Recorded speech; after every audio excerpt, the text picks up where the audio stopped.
Today at 8th class all students want to take a class, a special class, means science classes.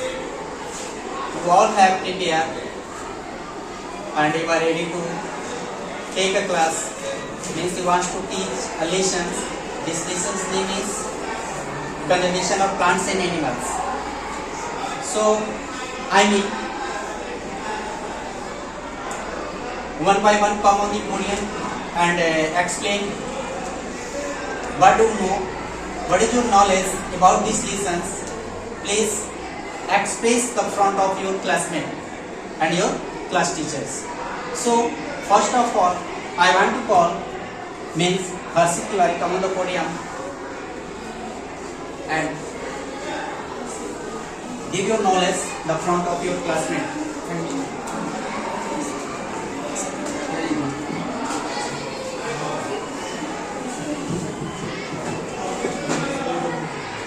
Hello everyone, my name is Mr. Tiwari. To introduce myself, I am from Standard 8 from Scholars Educare, and today I am going to teach you the chapter of Standard 8, that is chapter 9, Conservation of Plants and Animals. So today I am going to label the chapter here on the board so that you all can see it clearly.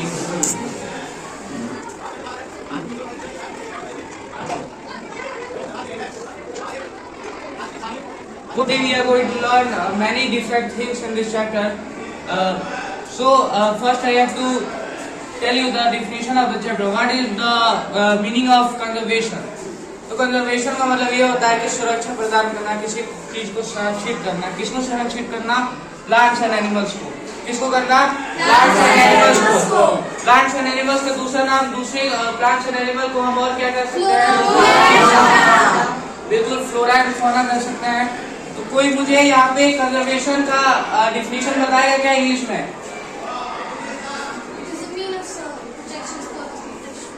Yeah, it is also called giving protection to anything or any animals, so it is called conservation. तो conservation of plants and animals में हम लोग बहुत topic discuss करने वाले हैं. तो पहला टॉपिक यहाँ पे है हमारा बायोडाइवर्सिटी. यहाँ पे बायोडाइवर्सिटी में लिखा था, अगर किसी को बायोडाइवर्सिटी मतलब पता है तो बायोडाइवर्सिटी का मुझे बताया कि डेरिवेशन कहाँ से हुआ है, मतलब इसे कहाँ से इस वर्ड को डेरिवेट किया गया है, कहाँ से?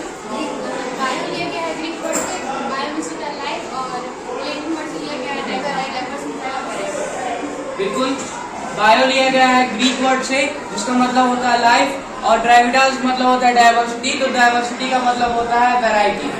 देखिए, बायो मतलब होता है जैव और डाइवर्सिटी मतलब होता है विविधता. तो जैव विविधता इसको हम इंग्लिश में हिंदी में कह सकते हैं. और विविधता का मतलब मैं जानता हूँ कि आपने स्टैंडर्ड 6 में या फिर और भी निचले स्टैंडर्ड्स में आपने पढ़ा होगा डाइवर्सिटी मतलब क्या होता है. तो डाइवर्सिटी मतलब होता है विविधता. विविधता मतलब variety of anything, the total huge wide variety of anything, something that you want to show. So यहाँ पे biodiversity is something that makes anyone unique, that makes anyone differ from other ones. तो यहाँ पे हम इसमें क्या पढ़ने जा रहे हैं? स्पीसीज के बारे में. स्पीसीज मतलब कोई हिंदी में बताएगा मुझे?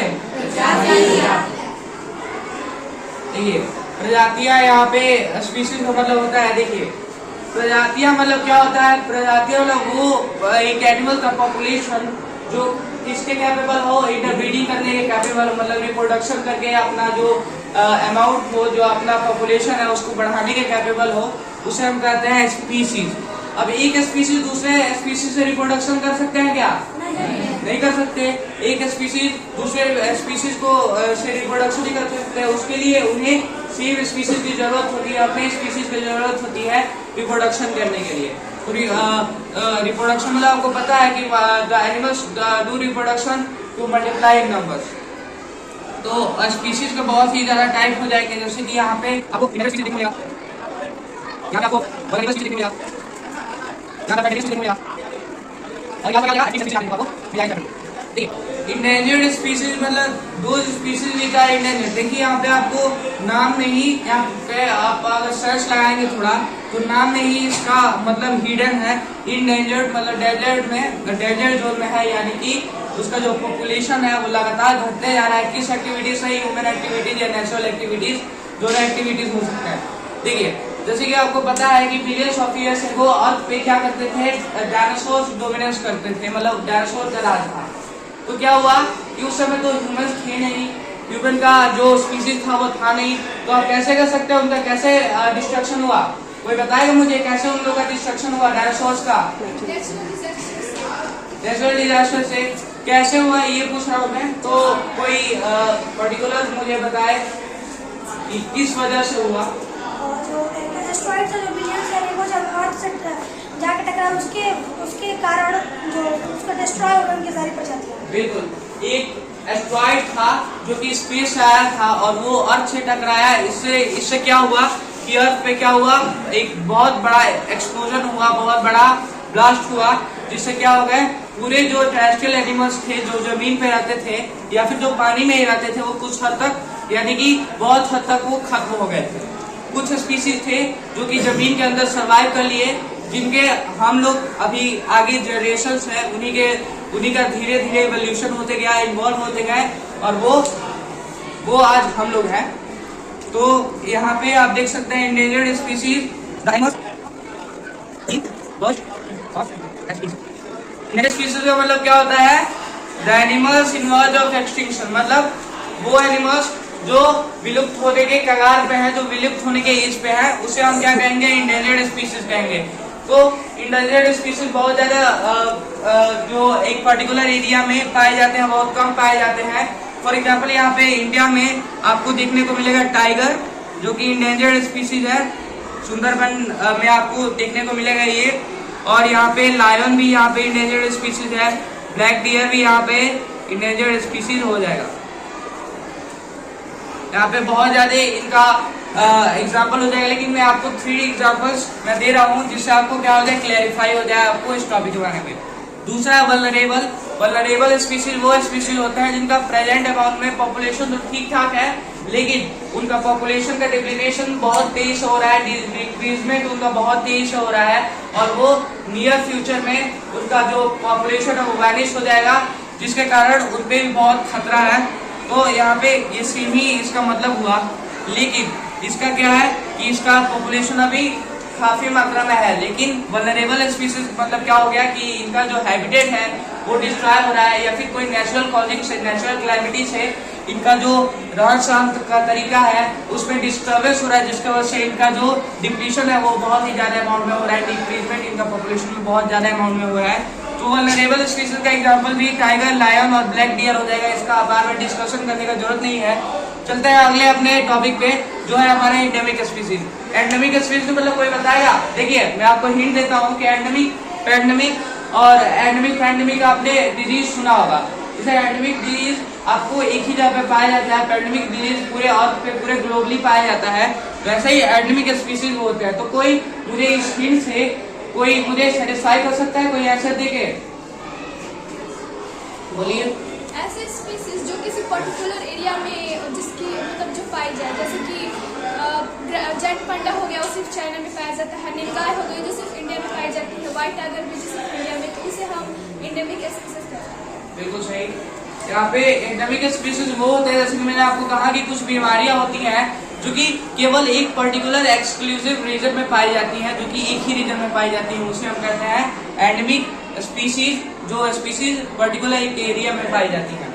तो इसका कोई फ्लोरा का एग्जांपल जैसे हो जाएगा सॉल एंड वाइल्ड मैंगो, और फौना का एग्जांपल जैसे इन्होंने बताया ग्रेट पांडा चाइना का हो जाएगा, और ऐसे ऐसे बहुत ज्यादा इसके एग्जांपल्स हो जाएंगे। उसके बाद सिर्फ फर्दर डिले ना करते हुए एक्सटिंक्ट स्पीसीज की ओर चलते हैं। एक्सटिंक्ट स्पीसीज मतलब आपको आइडिया हो गया होगा, जैसे मैंने आपको कहा था कि डायनासोर सब खत्म हो गए, विलुप्त हो गए हैं, तो उन्हें किस कैटेगरी में फॉल किया जाएगा?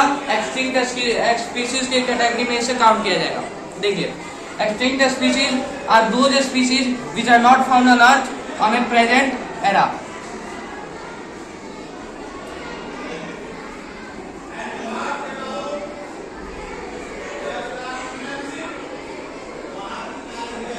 नॉट फाउंड ऑन अर्थ, मतलब पहले तो थे, ऐसा तो माना जाता है कि पहले थे, लेकिन उसके एविडेंसेस है, फॉसिल्स मिलते हैं, तो उससे माना जाता है कि पहले थे, लेकिन अभी फिलहाल में वो देखने को नहीं मिलते, वो एक्सटिंक्ट स्पीशीज के कैटेगरी में वो आ गए हैं। देखिए, तो इसके कुछ एग्जांपल मैंने आपको जैसे बताया था, डायनासोर्स हो गए, और एक और एग्जांपल बता दीजिए, डोडो हो गए, एक और एग्जांपल हो गया तस्मेनियन वुल्फ हो गया,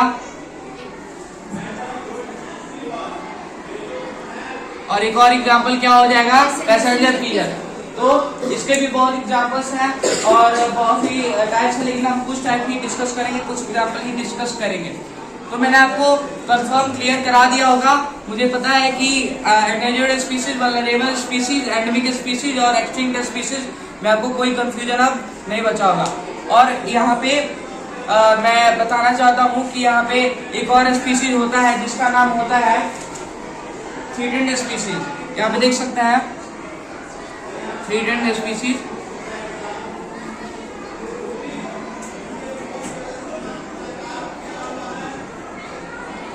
थ्रीडेंट स्पीशीज वो होते हैं जो कि जिनमें वल्नरेबल स्पीशीज भी आ जाते हैं, एंडेंजर्ड स्पीशीज भी आ जाते हैं। ये इससे सिमिलर ही होता है, लेकिन इसमें वल्नरेबल स्पीशीज भी आ जाते हैं।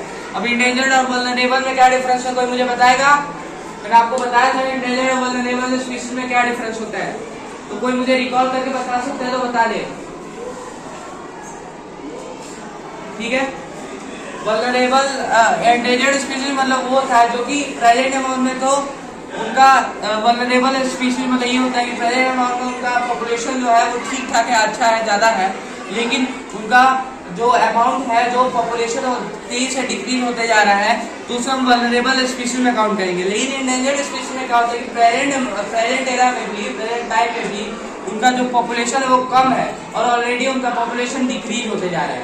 तो इसमें बस क्या डिफरेंस है, इनमें तो प्रॉपर अमाउंट में है लेकिन इसमें वो भी नहीं है, लेकिन दोनों डिक्रीज होते जा रहे हैं। तो कहीं ना कहीं ये सेम है, लेकिन आपको इसका डिफरेंस पता होना चाहिए। अगर आपको पढ़ना है इसके बारे में, चाहे जानना है, तो इसके बारे में डिफरेंस आप समझ लीजिए। इसके कुछ बात कंजर्वेशन ऑफ बायोडाइवर्सिटी की बात करते हैं। बायोडाइवर्सिटी का कंजर्वेशन मतलब जैसे कि मैंने आपको बताया कि conservation of plants and animals को हम बायोडाइवर्सिटी भी कर सकते हैं, कंजर्वेशन ऑफ बायोडाइवर्सिटी। तो कोई मुझे बताएगा कि कंजर्वेशन ऑफ बायोडाइवर्सिटी क्यों हमारे लिए इम्पोर्टेंट है, क्यों हमारे लिए जरूरी है कंजर्वेशन ऑफ बायोडाइवर्सिटी? कोई एक ही रीजन बताए क्यों हमारे लिए? क्योंकि हमारा उससे इकोसिस्टम है जो उसी से चलता है, और कोई भी स्पीशीज खत्म हो तो हमारे इकोसिस्टम में गड़बड़ी हो जाएगा, जिससे हमारा बैलेंस जो है वो खत्म हो जाएगा। देखिए, सही बताया इनने बिल्कुल कि हमारे इकोसिस्टम उसी से स्टेबल रहता है, उसी से सिस्टमैटिक रहता है। देखिए, जैसे कि आपने पढ़ा होगा, बहुत ही छोटे प्रीवियस क्लासेस में आपने पढ़ा होगा कि फूड चेन आपने पढ़ा होगा, 4th स्टैंडर्ड में या फिर 5th स्टैंडर्ड में फूड चेन पढ़ा होगा, या फिर फूड वेब पढ़ा होगा। तो फूड चेन में होता क्या है, पहले एक एनिमल दूसरे एनिमल को खा जाता है, दूसरा एनिमल तीसरे एनिमल को खा जाता है, तीसरा एनिमल 4th एनिमल को खा जाता है। इस केस में प्लांट क्या होता है, प्रोड्यूसर होता है, जो फर्स्ट ऑर्गेनिज्म के अथी पे आएंगे, स्टेज पे आएंगे। तो इसमें फर्स्ट एनिमल दूसरे एनिमल को खा जाएगा, तो अगर मान लीजिए कि दूसरा एनिमल रहे ना, तो तीसरा एनिमल क्या खाएगा? तो इसीलिए अगर हम लोग दूसरे एनिमल को एक्सटिंक्ट कर देते हैं, विलुप्त कर देते हैं, उन्हें खत्म कर देते हैं, तो तीसरे एनिमल का खाना भी खत्म हो जाएगा, जिससे अल्टीमेटली क्या होगा कि वो जो तीसरा एनिमल है वो भी डाई कर जाएगा। किसके वजह से डाई कर जाएगा? फूड स्कार्सिटी के वजह से डाई कर जाएगा। और जो चौथा एनिमल है जो उस पर डिपेंडेंट है खाने के लिए अपने, वो भी डाई हो जाएगा। तो ऐसे ऐसे सब चैन जैसे गिरते जाएगा, जैसे एक अगर हम लोग चीज हटाते हैं तो सभी चीज गिर जाते हैं, वैसे ही इसमें भी है। ज्यादा कुछ है नहीं इसमें। अब आगे देखते हैं, कुछ हमारी सरकार ने कुछ स्टेप्स उठाए हैं जिससे हम क्या कर सकते हैं कि कंजर्वेशन ऑफ बायोडाइवर्सिटी कर सकते हैं। तो इसमें क्या किया सरकार ने कि प्रोटेक्टेड एरियाज का निर्माण किया। प्रोटेक्टेड एरियाज वो एरियाज होते हैं जहाँ पे एनिमल्स को प्रोटेक्ट किया जाता हो, जहाँ पे एनिमल्स को सुरक्षित किया जाता हो। देखिए, यहाँ पे वाइल्ड लाइफ सेंचुरी पहला है, वाइल्ड लाइफ सेंचुरी। यहाँ पे लिख देते हैं वाइल्ड लाइफ सेंचुरी।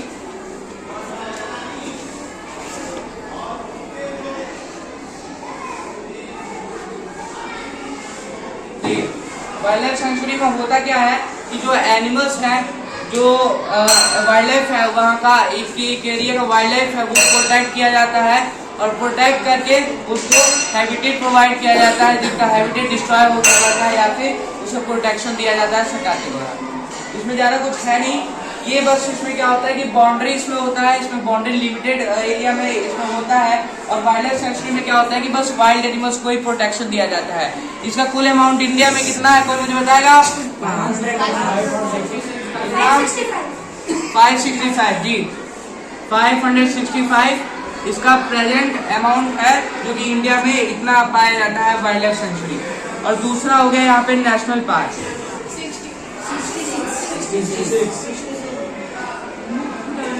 देखिए हमारे बुक में जो डिस्कस किया है कि वाइल्ड लाइफ जो नेशनल पार्क है वो 66 है, लेकिन बुक के रिव्यू पब्लिकेशन ना होने के बावजूद यहाँ पे 66 नहीं होगा क्योंकि ये बुक थोड़ा पुराना है। तो इसमें क्या हो गया है अभी 106 प्लस हो गया है, 106 प्लस नेशनल पार्क हो गया है। और यहाँ पे तीसरा एक होता है, क्या होता है कोई बताएगा? Biosphere reserve.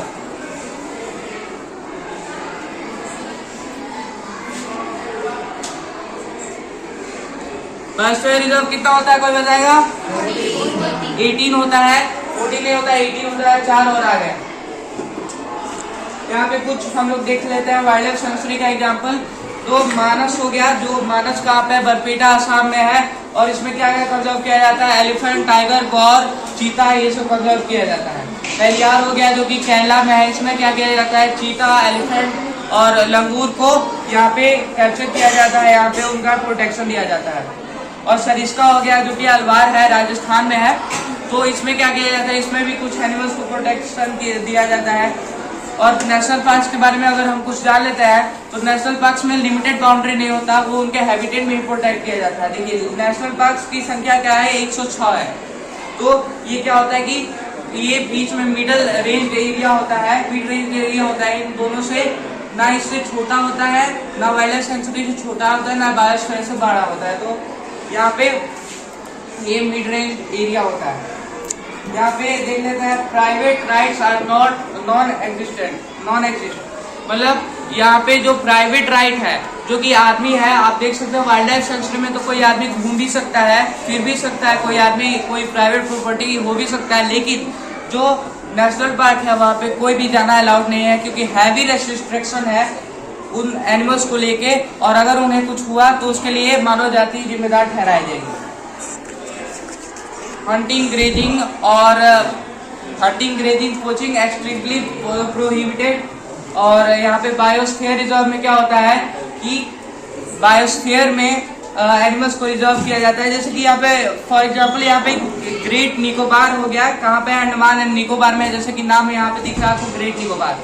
तो ये बायोस्फीयर रिजर्व में क्या होता है कि फ्लोरा एंड फौना और वहाँ के ट्राइबल जो कम्युनिटी है उनके ट्रेडिशन को भी प्रोटेक्ट किया जाता है, तो साथ साथ उस एरिया के लोगों को भी प्रोटेक्शन दिया जाता है।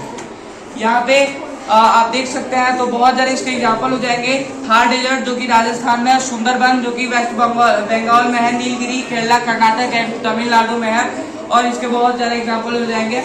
जैसे कि प्रोजेक्ट टाइगर यहाँ पे आप देख सकते हैं। तो प्रोजेक्ट टाइगर किसी नाम से हिंट लग रहा है आपको, तो कोई बताए मुझे प्रोजेक्ट टाइगर मतलब क्या होता है? इस प्रोजेक्ट टाइगर में को बताने के लिए कोई एक लाएगा जी।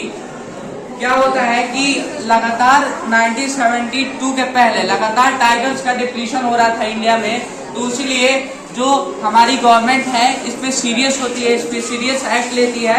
इसके बाद से वो क्या करती है, प्रोजेक्ट टाइगर नाम का कानून एक लागू करती है जिसमें टाइगर्स को मारना, टाइगर्स के हैबिटेट को नष्ट करना ये स्ट्रिक्टली प्रोहिबिटेड होता है। तो ये 1972 में इसका इंसेप्शन हुआ था और तब से ये हमारे इंडिया में लागू है और इसे टास्क फोर्स के दौरान किया जाता है। यहाँ पे 9 tiger reserve established in different states during the period 1972 to 74। देखिए इसमें क्या होता है कि प्रोजेक्ट टाइगर में टाइगर रिजर्व को बहुत ज़्यादा बनाया जाता है क्योंकि टाइगर के प्रोटेक्शन पे ध्यान दिया जाता है। तो टाइगर रिजर्व को भी हम लोग यहाँ पे कंस्ट्रक्ट करते हैं। जैसे कि फॉर एग्जांपल यहाँ पे कॉर्बेट हो गया जो कि यूपी में है, मेलघाट हो गया जो कि कहाँ पे है, महाराष्ट्र में है, सुंदरबन हो गया, सुंदरबन कहाँ पे है, कोई मुझे बताएगा? जी, सुंदरबन वेस्ट बंगाल में है, मानस आसाम में है, ये सब इसके एग्जाम्पल हो जाएंगे। उसके बाद से हम फर्दर इसको डिस्कस करते हैं माइग्रेशन। माइग्रेशन मतलब क्या होता है?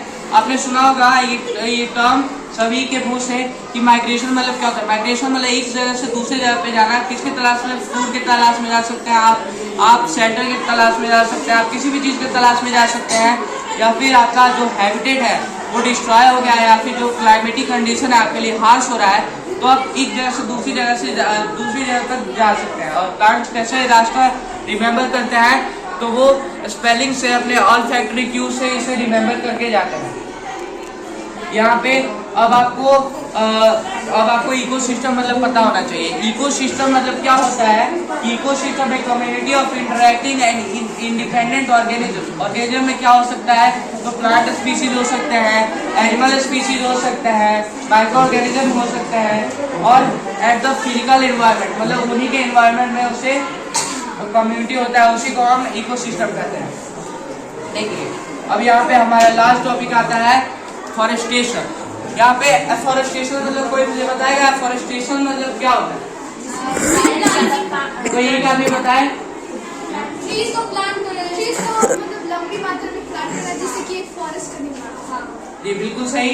ट्रीज को हम एक लंबी नहीं मतलब एक बड़ी मात्रा में इसे प्लांट करते हैं, जिससे क्या होता है? एक फॉरेस्ट फर्दर वहाँ पे ग्रो हो जाता है और वो एनिमल्स के हैबिटेट को वहाँ पे मेंटेन करता है। देखिए, डिफॉरेस्टेशन हमारे लिए बहुत ज़्यादा जरूरी है, क्योंकि यहाँ पे आप देख सकते हैं जो क्लाइमेट है वो फर्दर फॉरेस्ट पे निर्भर करता है कि उसका ह्यूमिडिटी कितना होगा, उसका और चीज कितना होगा। ये क्लाइमेट किस पे डिपेंड करता है? वो वहाँ के फॉरेस्ट पे डिपेंड करता है।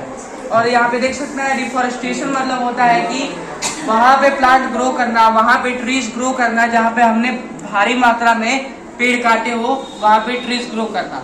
अब डिफॉरेस्टेशन क्यों होता है? तो कोई मुझे बताएगा डिफॉरेस्टेशन जहाँ पे हमने पेड़ काट दिए तो हमें पेड़ लगाने की क्या जरूरत है? जब हमने पेड़ ऑलरेडी काट दिए थे तो हमें रिफॉरेस्टेशन करके उस जगह को फिर से पेड़ लगाने की क्या जरूरत पड़ी कि हमने रिफॉरेस्टेशन किया? कोई बता सकता है? क्योंकि जो डिफॉरेस्टेशन की वजह से एनिमल्स के हैबिटेट लॉस हो जाता है और एनिमल्स की पॉपुलेशन ज्यादातर गिर रही है। तो ये अच्छा डेफिनेशन मैं पूछ रहा हूँ कि वैसे हम सब लोग जानते हैं कि प्लांट्स के बिना हम सर्वाइव नहीं कर सकते, क्योंकि प्लांट्स ऑक्सीजन हमें देता है। तो इसलिए अगर प्लांट्स की पॉपुलेशन कम होगी तो जो हमारी भी पॉपुलेशन कम होगी, इसलिए हम रिप्लांट करेंगे। देखिए, जैसे इन्होंने बताया कि जो प्लांट की पॉपुलेशन कम होगी तो हमारी पॉपुलेशन कम होगी। इसका बहुत ही बड़ा सेंस है। क्या होता है कि जो हमें, आपको तो पता ही होगा, फोटोसिंथेसिस प्रोसेस के द्वारा जो प्लांट है वो हमें O2 देता है, ऑक्सीजन देता है। तो ऑक्सीजन से हम क्या करते हैं? सर्वाइव करते हैं, और कार्बन डाइऑक्साइड लेता है। ठीक है, तो अगर हमें O2 नहीं मिल पाएगा, अगर हमें ऑक्सीजन नहीं मिल पाएगा तो हम लोग सर्वाइव नहीं कर पाएंगे और हमारी भी प्रजाति क्या हो जाएगी? एक्सटिंक्ट हो जाएगी, एक्सटिंक्ट स्पीसीज हो जाएगी। तो इसीलिए हमें ज्यादा से ज्यादा फॉरेस्ट लगाने चाहिए, ज्यादा से ज्यादा प्लांट्स ग्रो करने चाहिए। देखिए, डिफॉरेस्टेशन मतलब क्या होता है? फॉरेस्टेशन मतलब तो आपको पता चल गया कि ज्यादा से ज्यादा मात्रा में पेड़ लगाना। डिफॉरेस्टेशन अगर वहाँ पे डी लगा देते हैं तो निगेटिव सेंस हो जाता है।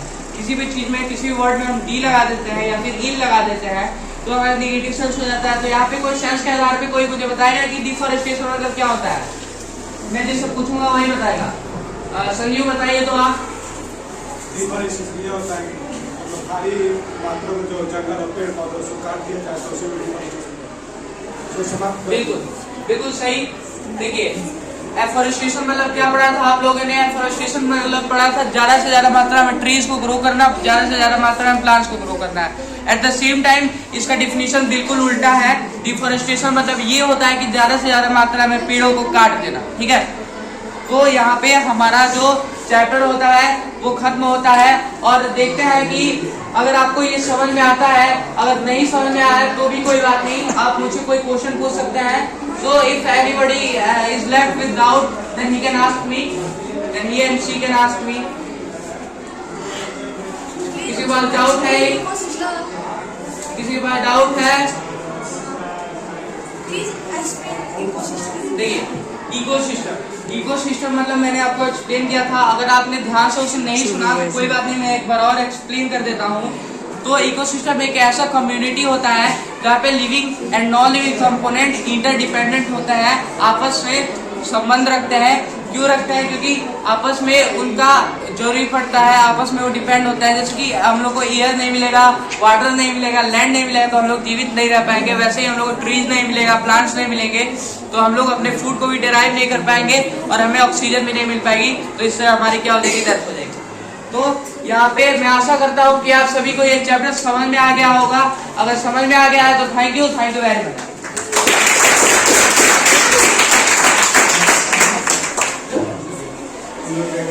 Thank you, Harshit Tiwari. Your performance is best, and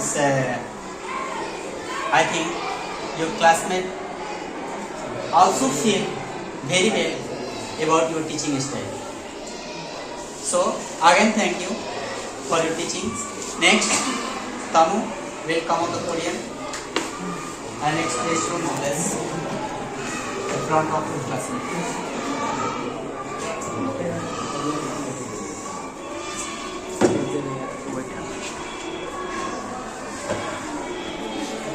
Good morning, everybody. Good morning. Well, I am Taluraya, student class 8 from Scholars Education. Today I am going to teach you about this chapter. Chapter is force and pressure.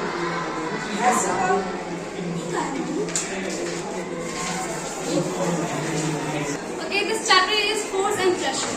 तो इस chapter में हम force और pressure के बारे में पढ़ेंगे। Force क्या होता है, प्रेशर क्या होता है। तो चलिए इसके बारे में थोड़ा सा इसके बारे में डिस्कस कर लेते हैं। There are many topics in this chapter like force, type of force, effects of force, pressure, atmospheric pressure. So first of all, to do work we need to apply force. हमें कोई भी काम करने के लिए या फिर कुछ भी करने के लिए हमें उसमें फोर्स लगाना पड़ता है, फोर्स की जरूरत पड़ती है। This force can be physical contact like mechanical force and friction, or non-contact like gravitational force, electric force और magnetic force. जैसे कि ये जो फोर्स होता है फिजिकली लगता है, जैसे कि इसमें कॉन्टैक्ट फोर्स हो जाते हैं। जैसे कॉन्टैक्ट फोर्स में क्या क्या होगा, मैकेनिकल फोर्स हो जाएगा, फ्रिक्शनल फोर्स हो जाएगा, और नॉन कॉन्टैक्ट में ग्रेविटेशनल फोर्स हो जाएगा, इलेक्ट्रिक फोर्स और मैग्नेटिक फोर्स हो जाएंगे। तो we have studied the concept of motion under which you analyze speed, uniform motion, non-uniform motion and other parameters. हम इस concept में motion, इसके causes और इसके अंदर under the speed, uniform motion, non-uniform motion और other parameters इसमें हम study करेंगे। जैसे कि इस बुक में इस पिक्चर में दिखाया गया है, जैसे कि ये कार है, तो इसमें पूछा गया है कि ये कार मतलब मूव कैसे कर पाती है। ये जो बोट है वो वाटर में कैसे चल पाती है, क्यों मतलब रुक क्यों नहीं जाती है, क्यों मूव कर पाती है ये। What makes the bowler cart to be in the motion? जैसे कि ये बॉलर कार्ट है वो कैसे मूव कर रहा है, क्योंकि इसमें फोर्स लगता है। तो मैं फोर्स का डिफिनीशन में इस क्वेश्चन का भी आंसर दूंगी। जैसे कि फोर्स सारे बुक्स और मतलब अदर सोर्सेस में यही मतलब बोला जाता है कि फोर्स इज अ पुल और पुश। जैसे कि फोर्स रियल में यही एक ऐसा शॉर्ट डिफिनीशन हो सकता है इस चीज का, बट इसको हम डीपली समझाएं तो इसका एग्जैक्ट डिफिनीशन नहीं हो सकता, क्योंकि पुल, पुश, हिट, लिफ्ट एक्सेट्रा इसके मतलब इसमें इसको अप्लाई करते हैं। जैसे कि फोर्स इज अ पुश और पुल acting on an object which is capable to produce visible changes like speed, direction or shape of an object. जैसे कि किसी भी आप कोई थिंग है उस पर आप फोर्स अप्लाई करें। जैसे कि एक बॉलर है, एक वुड ब्लॉक है, उस पे मतलब कोई भी आदमी है उस चीज को वो पुश कर रहा है, तो पुश करेगा तो ये अगर मतलब वो ऐसे धक्का देगा उस ब्लॉक को तो वो डिस्प्लेस होकर यहाँ पे आ जाएगा, तो डिस्प्लेस हो जाएगा। या फिर वो आदमी इधर से उस चीज को वो मतलब पुल करता है, उस चीज को पुल करेगा तो वो ब्लॉक भी फिर वो वहाँ पे भी वो डिस्प्लेस होगा। तो अगर आप फोर्स करते हो, फोर्स लगाते हो या फिर कोई भी आप मतलब पुल करो या फिर पुश करो तो उसका रिजल्ट डिस्प्लेसमेंट भी होगा। तो ये इसमें यही बताया गया है। फोर्स को हम मेजर में मतलब न्यूटन में मेजर करते हैं। जैसे कि फोर्स किसी भी थिंग्स पे आप फोर्स लगाते हैं उसमें विजिबल चेंजेस होते हैं। जैसे कि या तो इसके स्पीड में, डायरेक्शन में या उसके शेप में उसके चेंजेस होंगे। जैसे कि in the above mentioned question, a car is able move because its engines give some kind of force which moves it forward. जो कार था वो इसकी वजह से मतलब इसकी वजह से वो मूव कर पा रहा था, क्योंकि उसका जो इंजन था वो कुछ तरह की या फिर एक प्रकार का उसको एक फोर्स दे रहा था। जो सेम क्योंकि उसका जो उसमें उसके जो सेल्स थे उसको जो विंड जो था, हवा जो था, उसको एक टाइप का फोर्स दे रहा था, जिसकी वजह से वो बोट जो है डूब नहीं रहा था, वो वाटर में भी मूव कर रहा था। ठीक है, these examples are mainly feature force producing some kind of motion. Apart from this, force has a capacity to exhibit other physical changes. Force, अगर आप किसी भी थिंग में फोर्स लगाते हो तो वो थिंग की कैपेसिटी होती है कि उस कैपेसिटी के हिसाब से उसमें उस टाइप के चेंजेस होते हैं। जैसे कि आप कोई रबर बॉल लेते हो, उस बॉल में आप थोड़ा सा फोर्स डालोगे, उसको प्रेस करोगे तो उसका जो बॉल का शेप थोड़ा सा चेंज हो जाएगा, वो पतला हो जाएगा, तो इसमें शेप का चेंजेस होगा। अब इसमें रिजल्टेंट फोर्स के बारे में दिया है,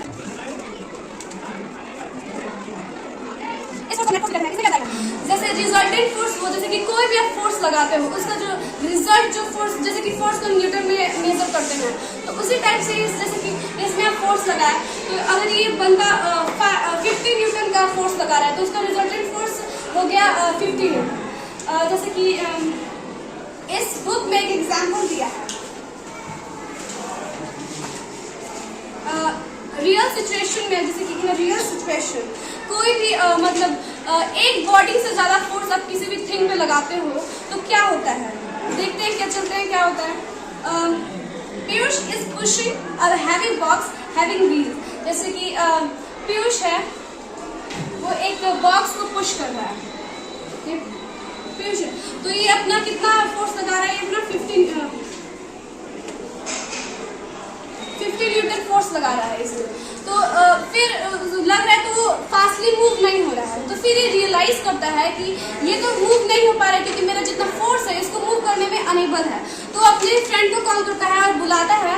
फिर उसका जो फ्रेंड होता है आयुष, वो अपना फोर्स लगाता है 60 न्यूटन का, तो जिसकी वजह से वो जो बॉक्स है, मतलब इधर से नहीं लगाएगा, वो भी इधर से लगाएगा, तो वो अपना 60 न्यूटन का फोर्स लगाता है, तो जिसकी वजह से वो जो बॉक्स था वो फास्टली मूव करने लगता है, तो अब वो नोटिस करता है कि ये इसमें जो इन दोनों का फोर्स मिला के लगा, इसकी वजह से मूव कर गया है बॉक्स।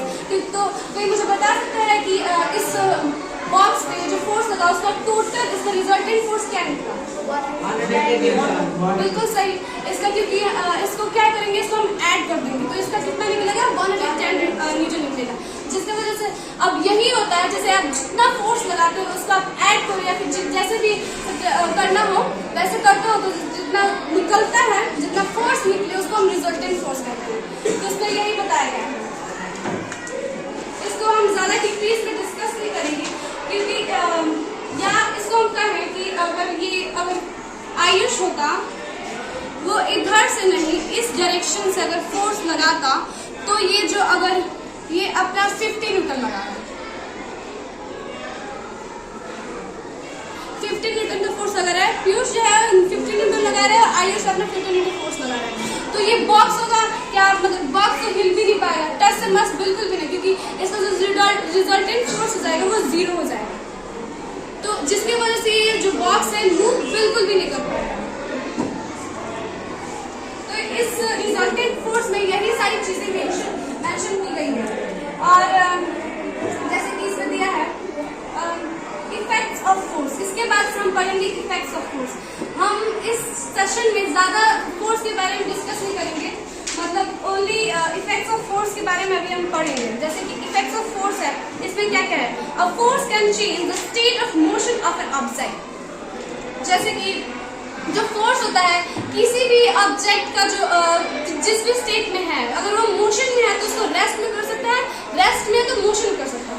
जैसे कि force can make a stationary body move, जैसे कि take suppose a girl pushing another girl on swing, जैसे कि कोई लड़की है झूला झूल रही है तो दूसरी लड़की पीछे से आकर उसको पुश करेगी, जिसकी वजह से उसका वो मतलब मोशन में आ जाएगा, वो पहले रेस्ट में थी लेकिन वो मोशन में नहीं, तो इसमें क्या हुआ, मोशन में थी तो रेस्ट में हो गया। सेकंड में है a force can stop a moving body, जिसमें मैंने कहा मूविंग बॉडी को रेस्ट में करेगा, रेस्ट बॉडी को मूविंग में करेगा, मोशन में करेगा। तो जो फोर्स होता है जैसे कि मूविंग बॉडी मोशन में है तो उसको रेस्ट में कर सकते हैं। जैसे कि कोई बॉल है अभी इधर से धीरे धीरे जा रही थी, तो अभी लड़क ही रही थी वो, जैसे कि हमने इसमें बड़ा सा मतलब जोर से किक किया तो बॉल दूर जा रही थी, तो वो मतलब ये नहीं था कि वो रेस्ट में थी, वो धीरे धीरे चली रही थी, लेकिन हमने उसको स्पीड इंक्रीज कर दिया, उसको उसको किक करके हमने स्पीड इंक्रीज किया, तो उसमें क्या हुआ, स्पीड इंक्रीज हुआ।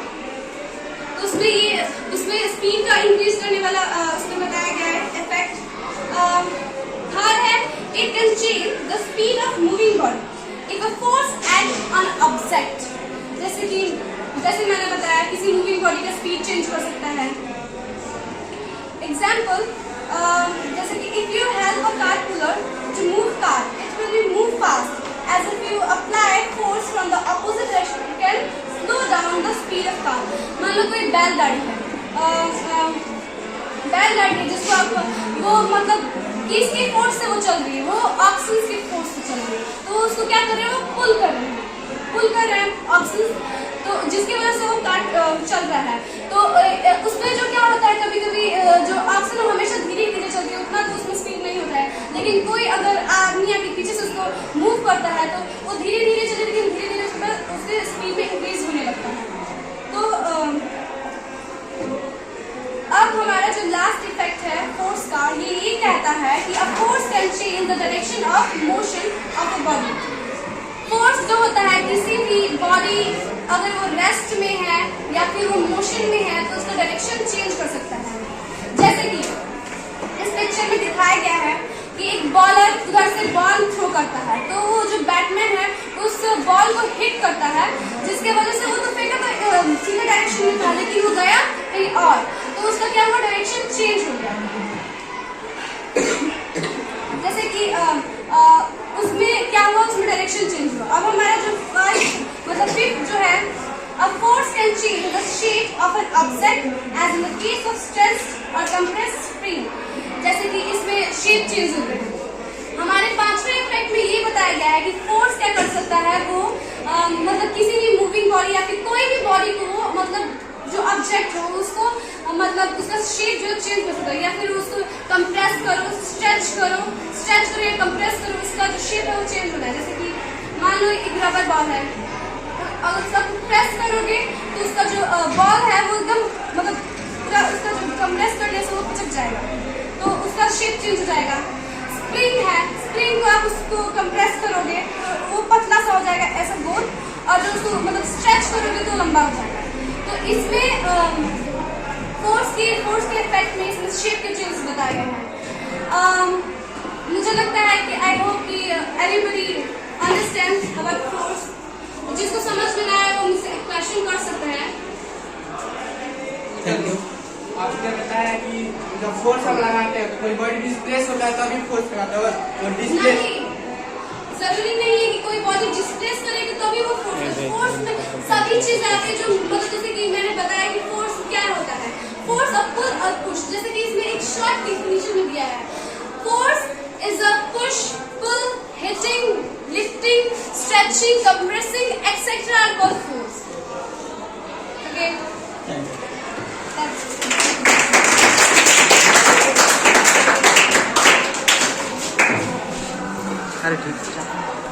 Thank you. I hope your all classmates will be happy for your teaching style. Thank you. Next, I want to call Krishna Rai. Come on the podium.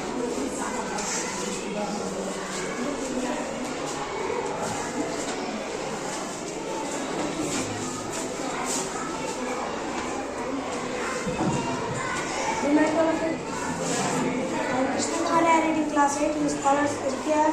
I am teaching you the chapter of conservation of plants and animals. I am teaching keywords in this chapter. So first है biodiversity. Biodiversity is means bio जो word is from Greek word से लिया है, जो bio का means होता है वो life होता है, लेकिन हम Greek word से लिया है, और जो diversity होता है इसका मतलब होता है different types की। जो बायोडाइवर्सिटीज मीन्स हो गया जो हमारा अर्थ है, इस पे जो डिफरेंट टाइप्स के जो जानवर होते हैं और जो लिविंग ऑर्गेनिज्म होते हैं वो सर्वाइव करते हैं, रहते हैं, उसी को हम बायोडाइवर्सिटीज कहते हैं। बायोडाइवर्सिटीज में सब फ्लोरा एंड फोना भी आते हैं। फ्लोरा एंड फोना, फ्लोरा मतलब होता है कि जो किसी प्लांट मतलब डिफरेंट टाइप्स के जो प्लांट्स होते हैं उसी को हम फ्लोरा बोलते हैं, और फोना होता है, फोना मीन्स होता है डिफरेंट टाइप्स के जो एनिमल्स होते हैं उसी को हम फ्लोरा एंड फोना कहते हैं। और बायोडाइवर्सिटीज़ में आ जाएगा जो कंजर्वेशन ऑफ बायोडाइवर्सिटीज़। तो कंजर्वेशन ऑफ बायोडाइवर्सिटीज़ मतलब मीन्स होता है बायोडाइवर्सिटीज़ में प्लांट्स एंड एनिमल्स को कंजर्व करना, उन्हें बचा कर रखना। इन्हें बचाना क्यों ज़रूरी है? क्योंकि जो एनिमल्स होते हैं ये एक नेचुरल गिफ्ट है जो हमारे नेचुरल्स को बैलेंस करते हैं। अगर हम इन्हें मार देंगे तो हमारा जो नेचुरल का बैलेंस है बिगड़ सकता है, और इससे जो हमारे जो आने वाले फ्यूचर जनरेशन्स में भी काफ़ी प्रॉब्लम्स आ सकती हैं। इसलिए बायोडाइवर्सिटीज़ जो कि उन्हें बचा कर रखना चाहिए, कंजर्व करना चाहिए। सेकेंड है डिफॉरेस्टेशन। डिफॉरेस्टेशन मीन्स होता है पेड़ों को लगातार बड़े मात्रा में काटना। ऐसे हमें पेड़ों को नहीं काटना चाहिए, लेकिन क्यों नहीं काटना चाहिए? क्योंकि जो प्लांट्स होते हैं उससे आज मतलब अभी के समय में पेड़ों को ज़्यादातर काटा जाता है किसके लिए? मतलब पेपर बनाने के लिए। लेकिन जो प्लांट्स को जो काट दिया जाता है उस प्लांट्स से लोग ये नहीं समझते हैं कि प्लांट्स को काटने से ऑक्सीजन की कमी हो सकती है। आज के समय में जो ज़्यादातर इंसान ऑक्सीजन की कमी से मर रहे हैं, तो अगर हम पेड़ों को अगर ज़्यादा से ज़्यादा मात्रा में लगाएं तो अगर ऑक्सीजन की कमी नहीं होगा, इससे लोगों की जान बच सकती है। इसीलिए हमें पेड़ों को काटना नहीं चाहिए, बल्कि अपने घरों के आसपास ज़्यादा मात्रा में पेड़ों को लगाना चाहिए। और जो डिफॉरेस्टेशन होता है सिर्फ हमारे काटने से ही डिफॉरेस्टेशन नहीं होता, ये इसके नेचुरल कॉजेज़ की वजह से भी डिफॉरेस्टेशन होता है। जैसे कि फ्लूड या अर्थक्वेक आता है तो जिसमें सारे पेड़ जो होते हैं उखड़ जाते हैं, इसके कारण से भी डिफॉरेस्टेशन होता है। और थर्ड है एंडेमिक स्पीसीज। जो ये स्पेसीज आते हैं जिसमें 4 टाइप्स के स्पेसीज होते हैं। ये स्पेसीज मीन्स होता है कि जो कोई ऐसा ग्रुप हो जो जिसमें जानवर एक साथ मिलकर पॉपुलेशन को अपने बढ़ा सकें, इंटरब्रीड कर सकें। लेकिन एक जानवर दूसरे जानवर के साथ सिर्फ अपने ही तरह के स्पेसीज के साथ इंटरब्रीड कर सकता है, वो दूसरे जानवरों के फंक्शन के साथ इंटरब्रीड नहीं कर सकता, क्योंकि सारे जानवरों का अलग अलग फंक्शन होता है। इसी तरह उनमें अलग अलग फंक्शन होते हैं, इसलिए वो एक साथ मतलब नहीं रह सकते, एक साथ इंटरब्रीड नहीं कर सकते। वो अपने ही जाति के मतलब स्पेसीज के साथ इंटरब्रीड कर सकते हैं। तो है स्पेसीज है तो इसके 4 टाइप्स होते हैं। इसमें आता है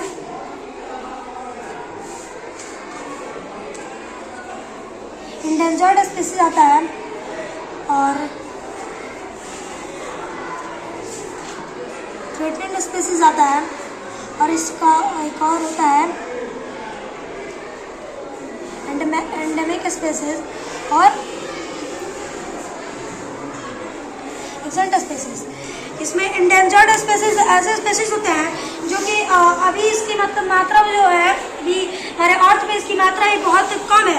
अभी इनके जो पॉपुलेशन में डिक्रीज होते जा रहे हैं और इनकी जो प्रजातियां हैं बहुत जल्दी विलुप्त हो जाएंगी, और इसीलिए हमें इनको बचाने के लिए ऐसे कुछ रूल्स बनाने होंगे जिससे इंडेंजर्ड स्पीसीज को बचाया जा सके, जिससे हमारे आने वाले फ्यूचर्स में प्रॉब्लम ना हो। और थ्रेटन्ड स्पीसीज भी इसके साथ मिलता ही जुलता है, लेकिन थ्रेटन्ड स्पीसीज की संख्या भी हमारे अर्थ पर ज़्यादा है, मतलब ज़्यादा मात्रा में है, लेकिन आने वाले फ्यूचर्स में वो नहीं रहेंगी। क्योंकि अगर हम उन्हें ऐसे ही मारते रहे और उनको पकड़ कर कहीं और ले जाकर उनको ऐसे ही करते रहे तो उनके जो स्पीसीज है वो जल्दी खत्म हो जाएंगी। इससे हमारे नेचर पे बहुत ही बुरा प्रभाव पड़ेगा। और एंडेमिक स्पीसीज ऐसे स्पीसीज होते हैं जो कि एक पार्टिकुलर एरिया में पाए जाते हैं, जैसे कि जेंट पांडा जो कि सिर्फ चाइना में ही पाया जाता है और कहीं भी नहीं पाया जाता। और इसमें फ्लोरा एंड फौना दोनों आ जाएंगे, जिसमें फ्लोरा में आ जाएगा सॉल एंड वाइट मैंगो, और फौना में आ जाएगा जेंट पांडा और एशियाटिक लायन। और एक्सिट स्पीसीज एक ऐसे स्पीसीज होते हैं जो इस दुनिया से विलुप्त हो चुके हैं, एग्जिट हो चुके हैं। और जैसे कि डायनासोर्स मिलियन से थे, वो इस दुनिया से चले गए, मतलब विलुप्त हो गए। किसके कारण से? जो एक एस्टेरॉयड था जो धरती पर आया था, जिससे उसके प्रभाव से सारे जो डायनासोर्स होते हैं वो डिस्ट्रॉय हो गए, और वो सब डिस्ट्रॉय हो गए, उनकी जो प्रजातियाँ हैं वो विलुप्त हो गई। अब एक है इसी चैप्टर में जिसका माइग्रेशन मतलब होता है एक जगह से दूसरी जगह माइग्रेट करना, एक जगह से दूसरी जगह जाना। जैसे कोई जानवर जैसे ठंडी के मौसम में अगर वो एक जगह बैठा हो तो उसे खाना नहीं मिलेगा, इसके कारण वो दूसरी जगह जा करके माइग्रेट करके दूसरी जगह जाएगा और वहाँ पे खाना ढूंढेगा और खाएगा, और उसकी वजह से अपने लाइफ को बचाएगा, वरना वरना वो उसको ठंडी के मौसम में अगर उसे खाना नहीं मिला तो वो वहीं पर मर जाएगा। इससे भी जो है वो स्पेसीज होते हैं उसकी पॉपुलेशन ऐसे डिक्रीज होते जा रही है। उसके बाद से इकोसिस्टम। इकोसिस्टम एक ऐसा सिस्टम है जिसमें प्लांट्स और एनिमल जैसे कि लिविंग थिंग और नॉन लिविंग थिंग एक दूसरे पर डिपेंड होते हैं। जैसे कि प्लांट्स है, प्लांट्स डिपेंड होता है किस पर, एयर पे, वाटर पे। अगर एयर वाटर अगर सही समय तो उसे एयर वाटर अगर मिनरल्स ना मिले तो वो मतलब प्लांट ग्रो नहीं करेगा। और ऐसे जो प्लांट्स होते हैं वो डिपेंड होते हैं किस, प्लांट्स और एनिमल्स किस पर डिपेंड होते हैं, एयर और वाटर प्लांट्स पर डिपेंड होते हैं। अगर जैसे कि हम अगर वाटर का यूज़ ना करें तो वाटर भी डिपेंड होता है कि अगर कोई मतलब उसका यूज़ नहीं किया जाए तो वो भी किसी काम का नहीं है। लेकिन वैसे भी उसको वाटर का तो यूज़ सब कोई करते हैं, लेकिन अगर कोई ना करे तो उससे भी। और इसके बाद से एक लास्ट टॉपिक है जो कि national park, wild life sanctuary, biosphere reserve है, जो कि ये सब प्रोटेक्टेड एरिया में आते हैं। जो कि प्रोटेक्टेड एरिया में होता है एक ऐसा एरिया जो चारों तरफ से प्रोटेक्ट हो, जिसमें एनिमल्स और प्लांट्स को प्रोटेक्शन दी जाए, हर तरह से उसको प्रोटेक्शन दी जाए, हर तरह की सुविधाएं दी जाए। इसमें 3 national park, wild life sanctuary, biosphere reserve. पहले वाइल्ड लाइफ सेंचुरी है। वाइल्ड लाइफ सेंचुरी बहुत ही छोटा होता है जिसमें सिर्फ वाइल्ड लाइफ को ही प्रोटेक्शन दी जाती है।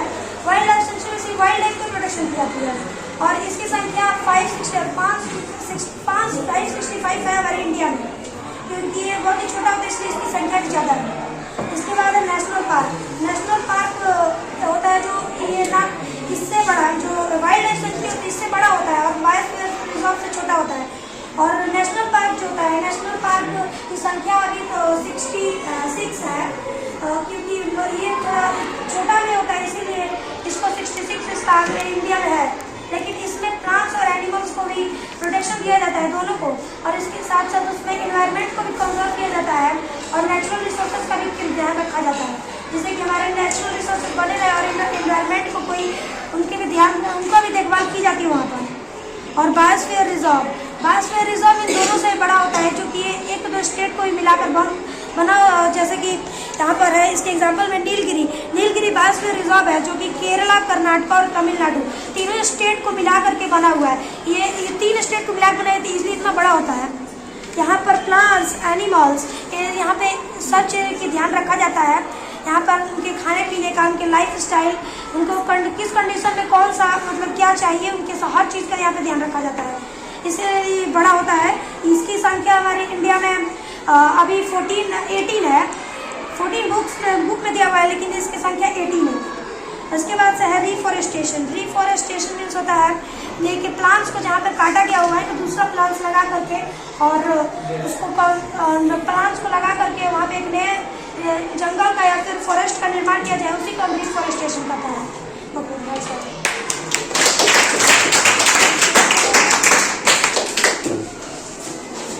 Thank you for Krishna Rai. Also, you have taught very well. Your teaching style is so nice. Thank you. I want to call Riddhi Prajapati come on the podium.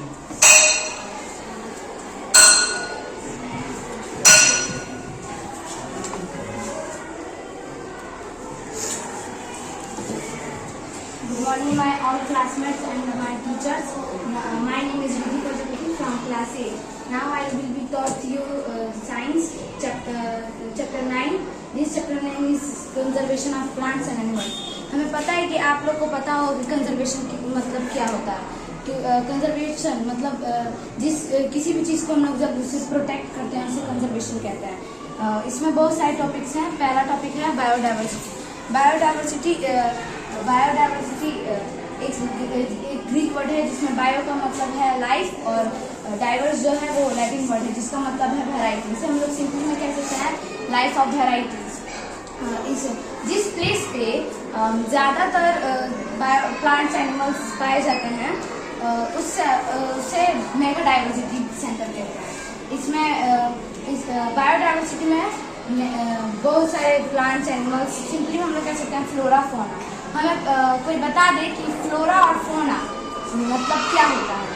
Flora means plants, fauna means animals, इसमें ecosystem भी है। पहले के बाद flora and fauna, जितने भी plants और vegetations होते हैं उसे फ्लोरा कहते हैं, और जितने भी एनिमल्स होते हैं उसे फौना कहते हैं। इसमें बायोस्फीयर भी है। सोफिया खड़े होकर बता दें कि बायोस्फीयर मतलब क्या होता है। The part of the earth where living organisms exist. अर्थ का वैसा सतह जहाँ पे लिविंग ऑर्गेनिज्म एग्जिस्ट रहते हैं उसे बायोस्फीयर कहते हैं। बिल्कुल सही। जिस अर्थ के जिस पार्ट में लोग रहते हैं उसे बायोस्फीयर कहते हैं, इसे जोन ऑफ द लाइफ भी कहते हैं। सेकेंड हमारा टॉपिक है डिफॉरेस्टेशन। डिफॉरेस्टेशन मतलब होता है जिस प्लेस पे ज़्यादातर अधिकतर पेड़ों की कटाई होती है, जैसे कि पूरा फॉरेस्ट जो रहता है वो खाली हो जाता है, उसे डिफॉरेस्टेशन कहते हैं। और इसमें ये भी होता है रिफॉरेस्टेशन। अच्छा, आपको बता दें कि डिफॉरेस्टेशन और रिफॉरेस्टेशन में क्या डिफरेंस है?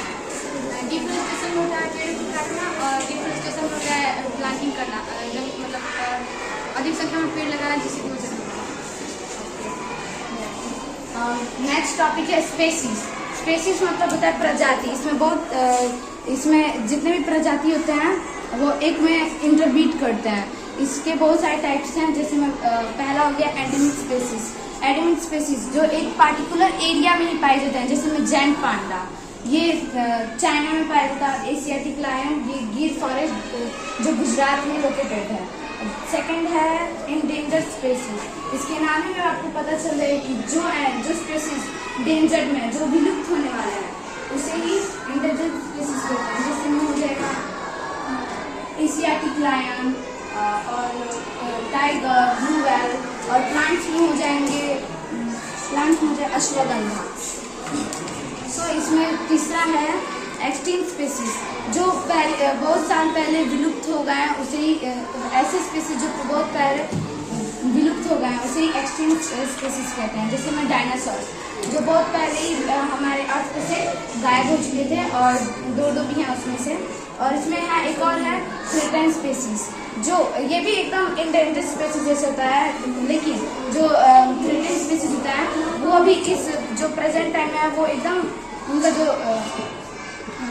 कहा जाए तो पॉपुलेशन है वो एकदम ठीक ठाक है। थर्ड है इसमें कंजर्वेशन ऑफ बायोडाइवर्सिटी। इसमें ये बताया गया है कि हमें बायोडाइवर्सिटी को कंजर्व कैसे कर सकते हैं। इसके लिए सरकार की तरफ से बहुत सारे प्रोटेक्टेड एरिया बनाए गए हैं। जैसे में पहला हो गया वाइल्ड लाइफ सेंचुरी। तो इसमें कोई कानून है, बता दीजिए कि वाइल्ड लाइफ सेंचुरी किसे कहते हैं? वाइल्ड लाइफ सेंचुरी में वाइल्ड एनिमल्स को प्रोटेक्ट किया जाता है, जैसे कि फ्लोरा, जैसे कि वाइल्ड से रिलेटेड, ठीक है, उनको इसमें प्रोटेक्ट किया जाता है। इनकी संख्या हमारे इंडिया में 565 है। सो नेक्स्ट है नेशनल पार्क। इसमें बहुत सारे प्लांट्स, एनिमल्स जितने भी हैबिटेट्स को कंजर्वेट करते हैं। ये टोटल भारत में हमारे प्रेजेंट टाइम में 106 नेशनल पार्क हैं, और इसमें बहुत सारे जैसे एनिमल्स आ जाते हैं। और थर्ड है इसमें बायोस्फीयर रिजर्व। इसमें जितने भी विल्ड एनिमल्स होते हैं, प्लांट्स होते हैं, और ऐसे भी जो एनिमल्स होते हैं वो रहते हैं। ये नेशनल पार्क और वाइल्ड लाइफ सेंचुरी से बड़ा होता है। इस जैसे में हो गया ग्रेट निकोबार, ये अंडमान निकोबार में है। और थर्ड है माइग्रेशन। ऐसे माइग्रेशन उसे कहते हैं जो एक प्लेस से दूसरे प्लेस पे माइग्रेट करता है। जैसे किसी एनिमल को कोल्ड एरिया में रहना पसंद है, जब समर सीजन आ जाएगा तो वो विंटर जो सीजन होगा उसमें चला जाता है, उसे माइग्रेशन कहते हैं। सो और किसी को कुछ पूछना है तो पूछे।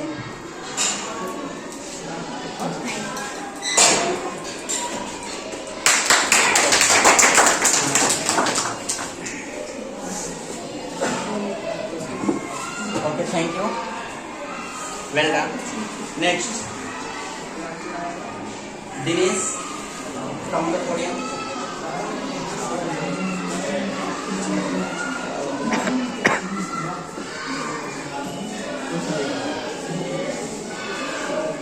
Express your knowledge from computer classroom.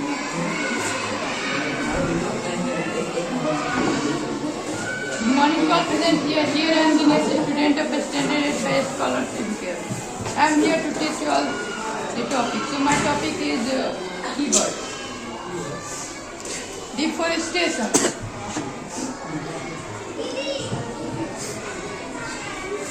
आप लोगों को पता होगा फोरेस्टेशन, डिफोरेस्टेशन।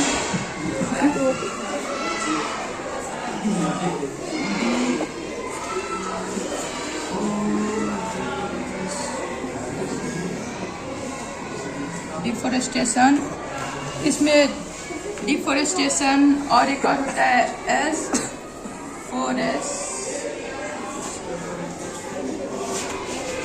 और एक होता है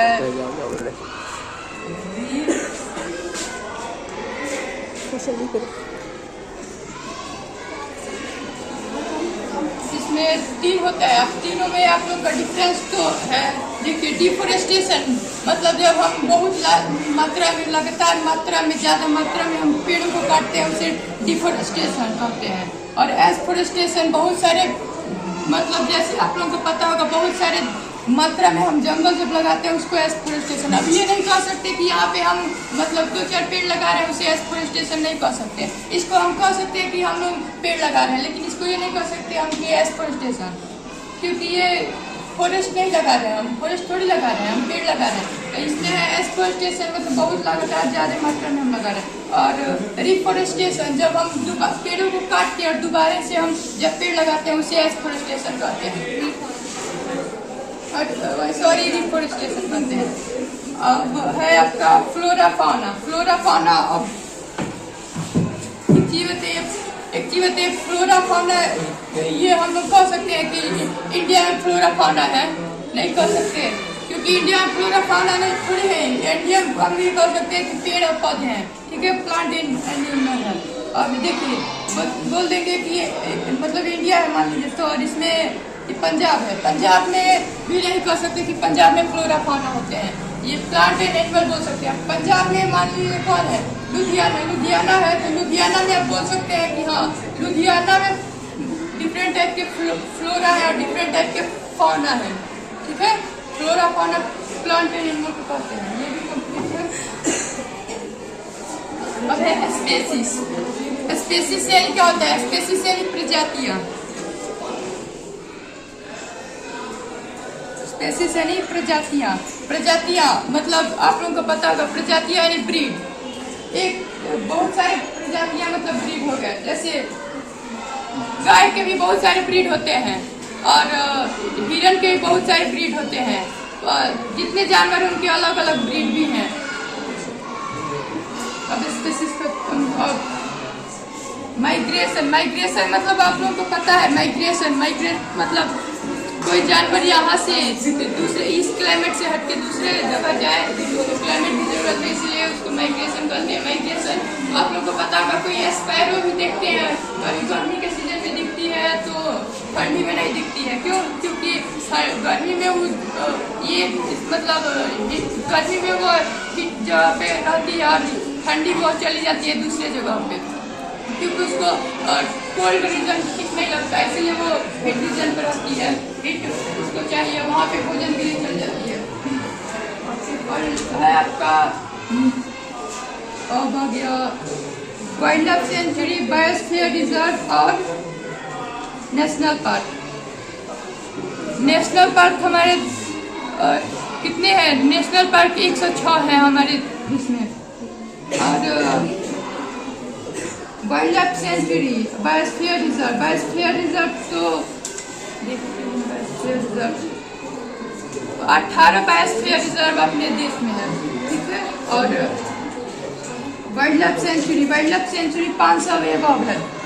वाइल्ड लाइफ सेंचुरी में बड़े जानवर रहते हैं, जैसे बड़े जानवर जंगली जानवर, जैसे आपको मान लीजिए लियोपार्ड भी बड़े जानवर है, उसको भी वाइल्ड लाइफ सेंचुरी में रखते हैं। वाइल्ड लाइफ सेंचुरी का एक खासियत होता है उसमें जानवरों को मारना और उन्हें मतलब मारना और अनिवार्य है, वहाँ पे मारा नहीं जा सकता जानवरों को।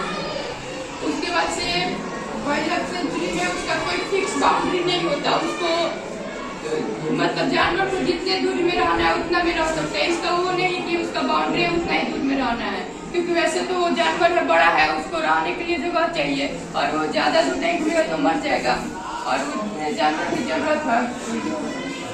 अब अपने देश में बहुत सारे मतलब वाइल्ड लाइफ सेंचुरी है, जैसे केरला में है, उड़ीसा में है, अब आ गया, अब है स्पेसिस में। तो आप लोगों को पता है स्पेसिस में चार टाइप होते हैं। एक होता है इंडेमिक स्पेसिस, एक्सोटिक स्पेसिस और थॉर्नेटेड स्पेसिस, और एक होता है इंटरग्रेटेड स्पेसिस।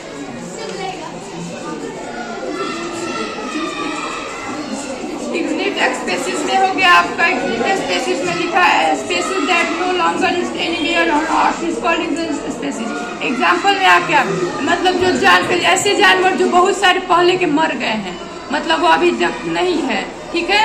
तो आपको आ गया डूडू हो गई, तो बहुत सारे पहले से मर गई है, मतलब मर नहीं गई है, खत्म हो गए हैं। अभी आपने मतलब यहाँ पे नहीं दिखेंगे। डूडू हो गया, डायनासोर हो गया। डायनासोर तो आपको पता है एस्ट्रॉइड गिरने के टकराने से अर्थ के कारण मर गए, मतलब खत्म हो गए। ये हो गया पैसेंजर पिजन, ये भी खत्म है। अब है इंडिमिक स्पेसीज। इंडिमिक ऐसी स्पेसीज जो एक जगह से दूसरी जगह नहीं जा सकते, वे उसको कहते हैं, क्योंकि वहाँ पे वो रहते हैं, मतलब ये यहाँ पे वो जा सकते हैं, मान लीजिए तो आप हटा सकते हैं उसको, लेकिन वैसे रीजन बनाना पड़ेगा, उसका कोल्ड रीजन बनाइएगा उसको, मतलब वो यहाँ के जैसे दीजिएगा तो आ जाएंगे, लेकिन वो ऐसे नहीं हो पाता है, उसके कारण वो यहाँ आते आते खत्म हो जाते हैं, उसी को इंडिमिक स्पेसीज कहते हैं। अब है थॉर्नेटेड स्पेसीज। ऐसे स्पेसीज जो अभी तो मात्रे में ठीक है लेकिन खत्म हो रहे हैं, जैसे आप लोगों को पता होगा स्नो लियोपार्ड, ये अभी है लेकिन इनके बहुत कम मात्रा में हो गए हैं, खत्म हो रहे जा रहे हैं, इसीलिए इनको बचाया जा रहा है। और इसमें इसलिए यूनाइटेड स्पेसीज में है कि मतलब खत्म होने जा रहे हैं। और एक और होता है इंटरग्रेटेड स्पेसीज, ये भी सेम थर्नेटेड स्पेसीज की तरह है, लेकिन ये ना क्या होता है कि इसमें मतलब ज्यादातर मात्रा में नहीं इसमें है, मतलब अब खत्म हो जाएंगे। ये दोनों सेम है, इसमें कोई ज्यादा डिफरेंस नहीं है। हो गया। अब ये होगा इकोसिस्टम। इकोसिस्टम मतलब ऐसा सिस्टम जिसमें जानवर रहते हैं, जैसे क्या कर रहा है इकोसिस्टम में community reaching the independent organ plant animal and microorganism physical environment is called ecosystem. Biodiversity हो गया। बायोडाइवर्सिटी में लिख रहा है natural variety from recreation plant and vegetarian flora, fauna, animal, insect, bird and microorganisms. It is a survive living world smooth for the species called. मतलब ऐसे species microorganisms हो गया, plant, animals, वो ही हम बायोडाइवर्सिटी बोलते हैं। कि बायोडाइवर्सिटी का मीन्स होता है जीव में विभिन्नता, या मतलब बायो मतलब होता है लाइफ, और डाइवर्सिटी मतलब वेराइटी हो गया। Okay okay, thank you.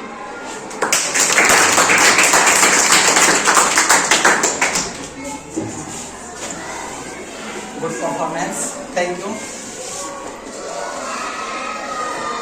Next, I want to call Sophia Yasmin. Come on to the podium.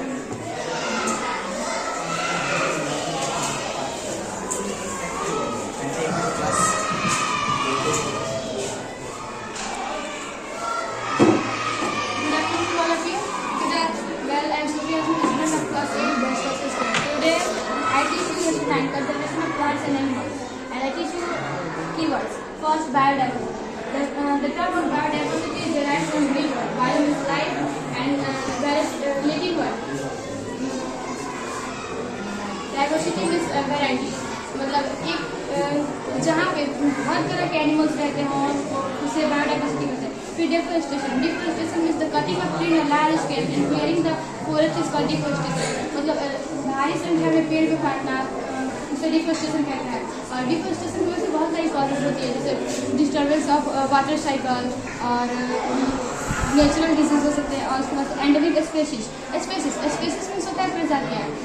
Mainly species 4 type के होते हैं, threatened species, extend species, endangered species और एंडेमिक स्पेसीज।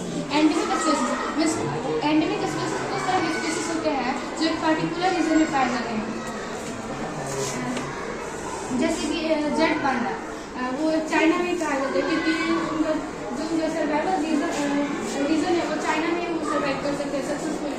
ऐसा नहीं कर सकते यहाँ वो नहीं कर सकते, वो कर सकते हैं, बट उनके लिए वो ऐसा रीजन बनाना है जहाँ पे वो सर्वाइव कर सकते हैं। उसके बाद एक्सटेंड स्पीसीज, मतलब एक्सटेंड स्पीसीज वैसे स्पीसीज होते हैं जो अर्थ के किसी भी जगह पे ज़्यादा दिन तक एग्जिस्ट नहीं किया, जैसे dinosaur, dodo, passenger people. Threatened species भी एंडेंजर्ड स्पीसीज की तरह ही है, जो एंडेंजर्ड स्पीसीज मतलब उस तरह के स्पीसीज जो मतलब विलुप्त होने वाले हैं। जो थ्रेटेंड स्पीसीज उस तरह के स्पीसीज होते हैं, मतलब वो सिमिलर है एंडेंजर्ड स्पीसीज की तरह, उनकी संख्या ने ठीक की है, बट फ्यूचर में वो भी एक्सटेंड हो जाएंगे। उसमें माइग्रेशन मतलब जब कोई एनिमल या बर्ड एक जगह से दूसरी जगह पे माइग्रेट करता है, जैसे कि स्वालो, जिसे उन्हें हॉट रीजन पसंद है और जब कोल्ड आता है तो माइग्रेट करके चली जाती है, जैसे हॉट एरिया है वहाँ जाके वो सर्वाइव करती है, क्योंकि वो कोल्ड रीजन है सक्सेसफुली सर्वाइव नहीं कर सकती।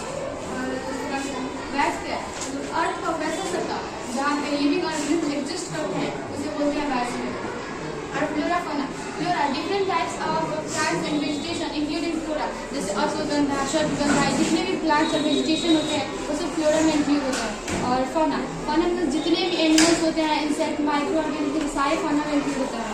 और national park, wild life sanctuary और बायोस्फीयर, ये तीनों मतलब वैसा मतलब प्रोटेक्टेड एरिया है, उसमें मतलब एनिमल्स को प्रोटेक्ट किया जाता है जो एक्सटेंट होने वाले हैं, जो किसी डिस्टर्बेंस में है। और तीनों में ज़्यादा अंतर नहीं है। जो ये वाइल्ड लाइफ सेंचुरी है वो थोड़ी छोटी होती है नेशनल पार्क से, और नेशनल पार्क मिडिल होता है। और बायोस्फीयर रिजर्व बहुत बड़ा होता है, ये किसी स्टेट 2-3 स्टेट को मिला करके एक होता है। और रिफोरेस्टेशन मीन्स मतलब जैसे कि रिफोरेस्टेशन प्लांटिंग करना, बहुत जैसे कि एक क्वालिटी बहुत सारी पौधों को लगा करके एक जंगल को बनाने को रिफोरेस्टेशन कहते हैं। Anybody ask you any question?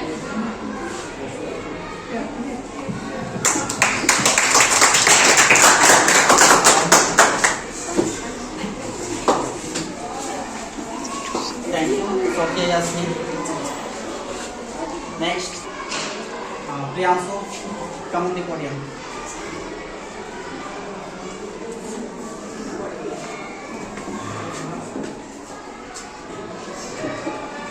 Good morning to all of you. I am Prashira from class 8 as Scholars Educator. Today I teach you chapter 9, conservation of plant and animals. First topic is biodiversity. Biodiversity means nature is full of diverse form of living organism called biodiversity. Biodiversity का मतलब यही होता है कि एक जीवन जो एक ही जगह पर अलग अलग प्रकार के जीव पाए जाते हैं उसे हम बायोडाइवर्सिटी कहते हैं। और हमारा दूसरा टॉपिक है स्पेसीज मतलब ऐसी प्रजातियाँ जो इंटरब्रीडिंग करने के लायक हो, जैसे रिप्रोडक्शन करने के काबिल हो। स्पेसीज में 4 तरह की स्पेसीज आती है। फर्स्ट है endemic species, second extinct species, third threatened species, fourth endangered species. तो मैं आपको endemic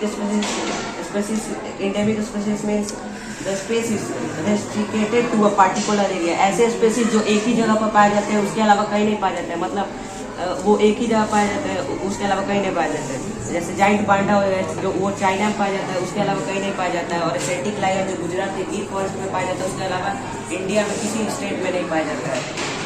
second is extinct species means the species that no longer exist anywhere on earth. इसके स्पेसीज का मतलब हुआ कि ऐसे स्पेसीज जो काफी समय से अर्थ के किसी भी सतह पर मौजूद न हो, वैसे स्पेसीज को एक्सटिंक्ट स्पेसीज कहते हैं। Third is threatened species, the species facing danger of extinction or at the verge of extinction. कुछ स्पेसीज का यह मतलब हुआ कि ये तो अभी प्रचुर मात्रा में अभी है धरती पे मौजूद है, लेकिन ये आने वाले समय में ये इंडेंजर्ड स्पेसीज कहला सकते हैं। इंडेंजर्ड स्पेसीज मतलब वो जो अभी विलुप्त होने की कगार पर आ गए हैं। और स्पेसीज को प्रोटेक्ट करने के लिए हमने प्रोटेक्टेड एरियाज बनाया है। प्रोटेक्टेड एरियाज में wildlife sanctuary, national park, biosphere reserve आ जाते हैं। फर्स्ट है हमारा वाइल्ड लाइफ सेंचुरी, जो सिर्फ एनिमल को प्रोटेक्ट करने के लिए बनाया गया बिना किसी ह्यूमन इंटरफेस के। उसमें कुछ रूल है कि उसमें आप हंटिंग नहीं कर सकते हैं, किसी एनिमल को किलिंग नहीं कर सकते और वहाँ से किसी एनिमल को अपने घर पे नहीं ला सकते। Second is national park. ये नेशनल पार्क में जिसमें फ्लोरा फौना दोनों को प्रोटेक्ट किया जाता है और इसमें नेचुरल हैबिटेट को भी प्रोटेक्ट किया जाता है और इसमें इन्वायरमेंट को भी प्रोटेक्ट किया जाता है। थर्ड है हमारा बायोस्फीयर रिजर्व। बायोस्फीयर रिजर्व में wild life, plant and animals resources को प्रोटेक्ट किया जाता है। Traditional life of the tribals living in the area उन्हें भी प्रोटेक्ट किया जाता है। और नेशनल पार्क की संख्या हमारे देश में मतलब इंडिया में 106 है और वाइल्ड लाइफ सेंचुरी की 565 और बायोस्फीयर रिजर्व की 18। उसके बाद है डिफॉरेस्टेशन मतलब destruction of forest due to cutting और फॉलिंग ऑफ ट्रीज। पेड़ों को भारी मात्रा में काटना जिस प्रकार से हम फॉरेस्ट पेड़ों को काट रहे हैं, जैसे पेड़ का destruction of forest due to cutting और फॉलिंग ऑफ ट्रीज, पेड़ों को ज़्यादा मात्रा में काटना जिस प्रकार से फॉरेस्ट खत्म हो जाए। और reforestation, planting of new trees where forest have been destroyed. Planting of new trees मतलब नए ट्रीज को प्लांट करना जहाँ पे फॉरेस्ट डिस्ट्रॉय हो गए हैं। उसके बाद है इकोसिस्टम में a community of interacting or independent organisms, plant, animals and microorganisms and the physical environment. Ecosystem में living organism, non living organism पर डिपेंड रहते हैं। उसके बाद है biosphere reserve.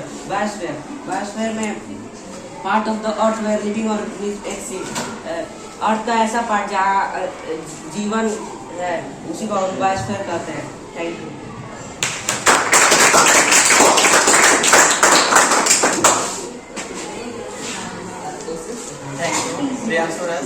Thank you all everyone that you have taken this class and you taught very well. I am very happy and I wish your best future.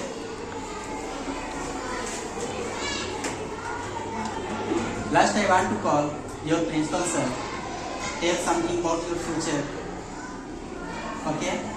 Thank you. Sir, come on the podium.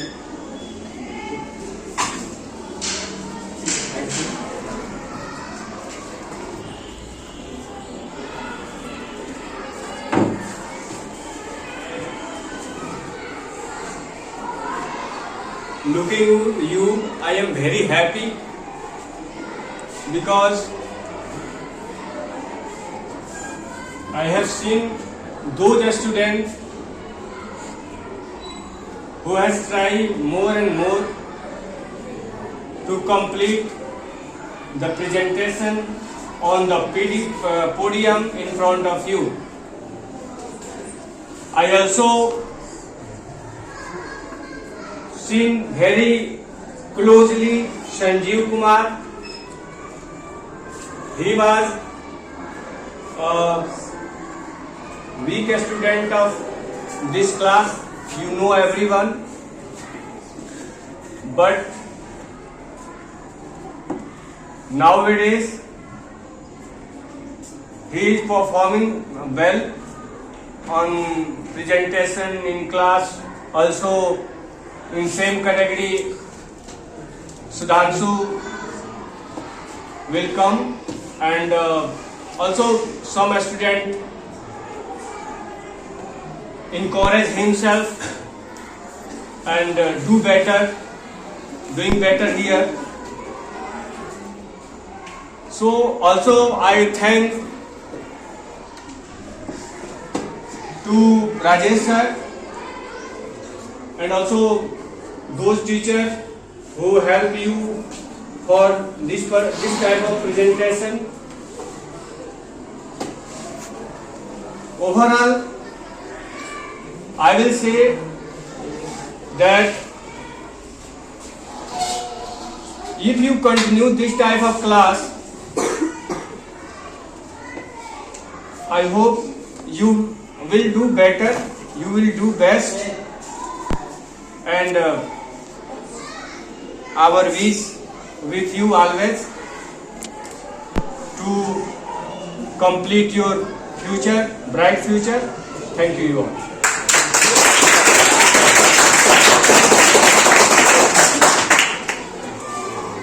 Thank you so much. Also, I have told to you already that in this class there are many students is not able to read, and means those student has come on the podium and explained some things about these chapters. So I am very happy today's class. Like Sudhanshu, Sanjeev, Abhishek Singh, there are many students. Means, at last I want to say, it is true. करत करत अभ्यास से जड़मति होत सुजान, रसरी आवत जात से सिर पर पर्वत निशान. It is true. And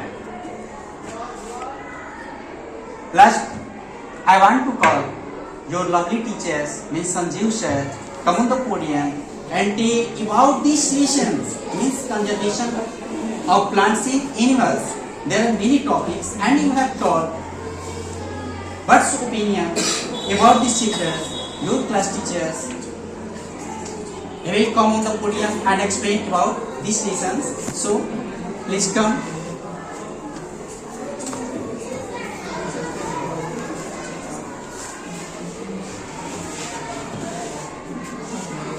Good afternoon, all of you.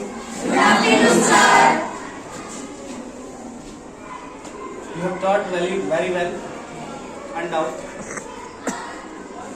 But I want to ask one question to all of you. The question is, why we need to conserve plant?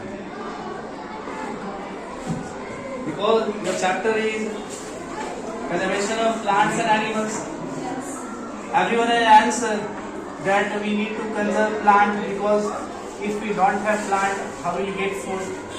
We will not survive. But why we need to conserve animals? Can anybody stand and say why we need to conserve animals? Yes.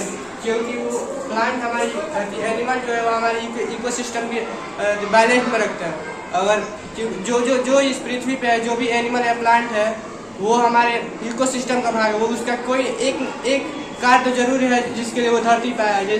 जैसे कि कोई animal है, lion और lion ना रहे तो जो forest है वो डिजर्ट जैसा बन जाएगा. क्योंकि जो घास खाने वाले एनिमल है वो पूरे घास को खा जाएंगे जहाँ, और लायन रहेगा तो उसको बैलेंस में रखेगा, ना ज़्यादा खत्म ग्रास खत्म नहीं हो पाएगा. This is the best way to say that why we need to conserve animals, because animals are the key to balance the plants as well as animals also. Yeah. That's why we have divided the animals in three types as herbivorous, carnivorous, omnivorous.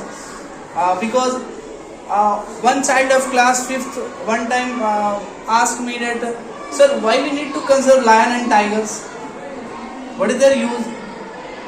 Already they are dangerous animals. If they came here, we all will be finished. Then why want to conserve that? Then I explained him it was the use of lion and tigers. They are kept in a tertiary sector because they control all the tides. Because he gave a good example that if everybody becomes a herbivorous, then there will be no forest. And if everybody become a carnivorous, then there will be no animals. Okay? So the renewables renewable process will not be available, and if anything is becoming non-renewable, that means the earth is becoming not exist. Okay, good. And the happy part of this class is that even the worst time has become a good time, because the backbenchers, mainly they 4 or 5 of them has explained this chapter very good of, and they have presented their views, whatever they got, but that was excellent, and I am very happy. Even all of our team is also happy, and even they should be also happy, whole class should be also happy that they are doing some good work, because one cannot lead anything, the whole can lead the class. If I am saying that the students of class 8 are wiser, means they are cleverer, then all are including in that. So if I am saying that some of the class 8 students are dummy or the dull students, means the greater one also is coming in the dull student also. So if all are getting together growing, means the whole class is growing. Thank you.